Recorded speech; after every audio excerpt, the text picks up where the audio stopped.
Yuji and Megumi have the most significant relationship within Jujutsu Kaisen. Beyond their strong camaraderie and love for each other, their dynamic serves to demonstrate the deeper messages of the story. Unfortunately, that might not be for the best.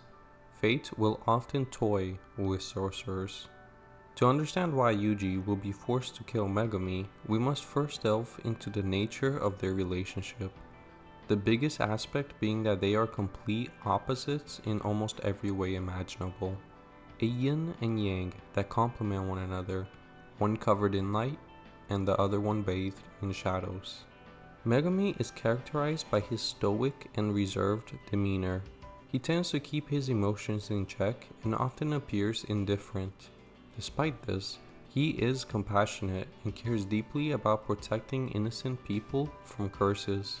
With his heroism being a can of worms, since he suffers from self-sacrificial tendencies and a black and white viewpoint of life, stemming from Megumi regularly beating up bullies and delinquents in middle school, an outlet for Megumi's anger at being forced to be a sorcerer, something that happened so frequently that he would often be found sitting and lecturing them on human dignity. This repeatedly got him scolded by his older stepsister Sumiki, since she felt that bullying the bullies didn't help them towards a better path. Megumi does, however, seem to struggle with this nuance. While arguing with Yuji over their varying philosophies, he pointed out that saving as many people as possible runs the risk of some of those people becoming criminals. This is directly contrasted with Megumi saving Yuji multiple times and at the very start of the series, despite knowing full well how evil and dangerous Sukuna was. Likewise, it has also forced him to comfort loved ones of people they couldn't save, even if he held the belief that they deserve death. Further, Megumi believes that the only thing that's fair about life is that it's unfair to everyone, and that Jujutsu sorcerers are just cogs in a machine of karmic retribution. His desire, in other words, is to ensure that good people like Sumiki receive fair and good lives, leading him to realize that he saved Yuji out of concern for seeing a good person die. Megumi knew it was a selfish and emotional decision, so he rationalized that he's not a hero. He's simply a sorcerer that specializes in the use of his curse technique, 10 Shadows, comprised of 10 Shikigamis that can appear from the shadows that he freely manipulates. They aid him in battle, with the most notable one being a powerful wolf-like creature called Divine Dog, which he can control in combat, aiding in making up for Megumi's lack of hand-to-hand combat expertise. On the other side of the spectrum, we have Yuji Itadori. Being portrayed as a compassionate and selfless individual, he values the importance of all human life and is willing to go to great lengths to protect and help others. He also has a strong sense of justice and a desire to confront evil head-on, which leads him to become involved in the world of Jujutsu sorcery. Yuji Itadori used to be a high school student living a relatively ordinary life. Even without any cursed energy fortification, his athletic and physical abilities are comparable to Olympic athletes. However, his life takes a dramatic turn when he comes into contact with a cursed object, a rotting finger containing the power of a malevolent curse, Sukuna Ryumen. Yuji really is a self-sacrificial person, seeming to stem from his utter lack of true interpersonal relationships, having no real close friends at the time due to constantly taking care of his dying grandfather. In response, the last things his grandfather told him were to die well and surrounded by others. Problem is that this normal death wish transformed into a powerful curse for the upcoming sorcerer, causing him to throw himself into danger time and again without regard for his own life in order to save others. One example of this is when, at the beginning of Jujutsu Kaisen, Yuji impulsively swallowed one of Sukuna's fingers to exorcise a cursed spirit and save Megumi, despite only having met the latter for the first time that day. It was a world completely foreign to the boy, and he still had no intentions of letting someone get hurt in front of him. This resulted in Yuji becoming Sukuna's vessel and causing his life to spiral downward, especially during times that Sukuna got full control of his body again, causing crippling self-doubt in Yuji, who ties his self-worth to being a cage for the King of Curses. All of this relates back into Yuji's philosophy with regard to heroism, as he believes he should fundamentally be able to save everyone in trouble and that Sukuna would harm.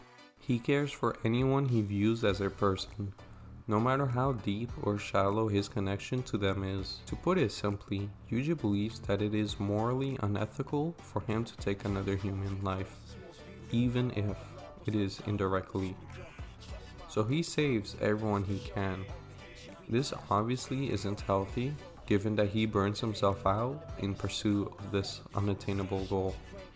Especially since Yuji was a complete outsider before ingesting the finger, and had only gained access to cursed energy thanks to that finger.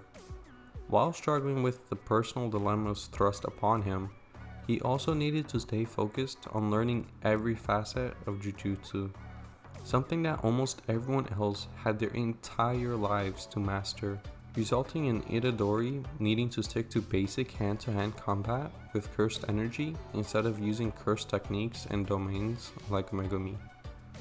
When you consider all of this together with the development in the story, it becomes obvious why Yuji will kill Megumi by the end of the story. Major spoilers up to chapter 232 ahead. Please click off the video if you are not caught up to the calling game arc. Major revelations have occurred with the recent upheaval of Sukuna taking over Megumi's body and his fight against Gojo. The fight so far is both characters slowly progressing from their best to their worst condition. For example, they went from spamming their domain expansions to not being able to use domain expansion at all. It's obviously been a showcase of their sorcery mastery and why they're considered to be the absolute strongest, leagues above any other being. But that just makes their previous statements all the more important. Throughout the entire series, it's always been these two that go out of their way to explain how others can reach the level of the strongest. However, that advice always seemed pointless to me since Sukuna, Gojo, and the series as a whole conveys the idea that being strong is largely based on talent. No matter how much a person trains or how much they improve, there is no getting around the fact that they're severely limited by what they were given at birth, making the genuineness within their claims that others could reach their level all the more confusing. Especially since we know neither character would lie to someone just to make them feel better. The only logical conclusion being that there must be something that the other characters can do to reach a similar level to these two. The fight has already given glimpses to everyone the true potential of domains and reverse curse technique. No doubt that all the characters like Yuta will reach new heights thanks to this fight.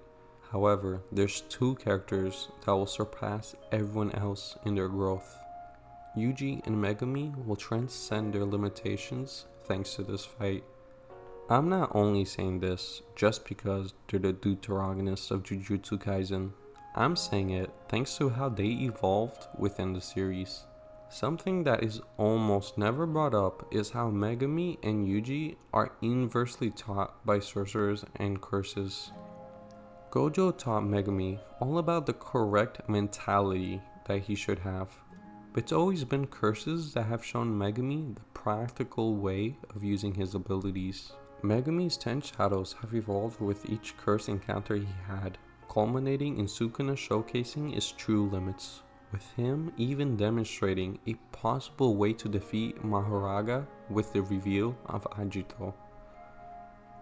On the other hand, curses have been affecting Yuji's mentality, while the sorcerers have been the ones to teach him the practical ways of using his abilities. Mahito and Sukuna being the ones to teach Yuji how he's just a worthless cog in the world, while Gojo, Nanami, and Todo have been the ones to evolve Yuji's understanding and utilization of cursed energy with each encounter, leading to the conclusion that Yuji, the sorcerer, will kill the possessed Megumi and turn him into a curse. I know that sounds like an extreme reach, but I'm not only saying this just because of who they learned from. There has been foreshadowing and build up for this outcome throughout the series. I will first go over how Curse and Megumi could practically happen given our limited information, and then I'll discuss the thematic relevance it has on the series. The first thing we should go over is the MC himself. There's plenty of things that set Yuji apart from everyone else in the series, with the most relevant one being how Yuji, Sukuna's cage, naturally has a firm understanding of the soul's boundary, something that will undoubtedly be boosted by the fact that he recently received all of Yuki's soul research, meaning that the Divergent Fist user will be able to focus all of his cursed energy to impact Sukuna's soul directly instead of Megumi's. Even if Meguna dies, Megumi would still be able to make it out alive, especially since Megumi isn't even a human anymore. Yuji has already confirmed how being Sukuna's vessel will make you like a cursed object even after being completely separated from him, something that will undoubtedly happen to a greater degree thanks to Sukuna's bath, a ritual specifically designed to submerge Megumi's soul in a cursed energy solution that turns vessels into cursed tools. There's no doubt that this was effective in suppressing Megumi's soul. However, Sukuna still felt compelled to kill Tsumiki in order to make sure he remained in control, and I don't think he was unnecessarily cautious either, mainly because of the nature of Megumi's ability. More than any other curse technique, Ten Shadows involves becoming one with cursed energy. Not only does it require you to freely shape cursed energy, but it also involves actively bathing yourself and others in it. There shouldn't be much difference between being submerged within 10 shadows or being submerged within Sukuna. The only thing that stops Megumi from having control is his own lack of will. If it wasn't for that, he would still pose a problem for the King of Curses. We even see a possible hint of this with Sukuna's finger being injured after getting out of the bath. It's why he ultimately felt compelled to break Megumi's will.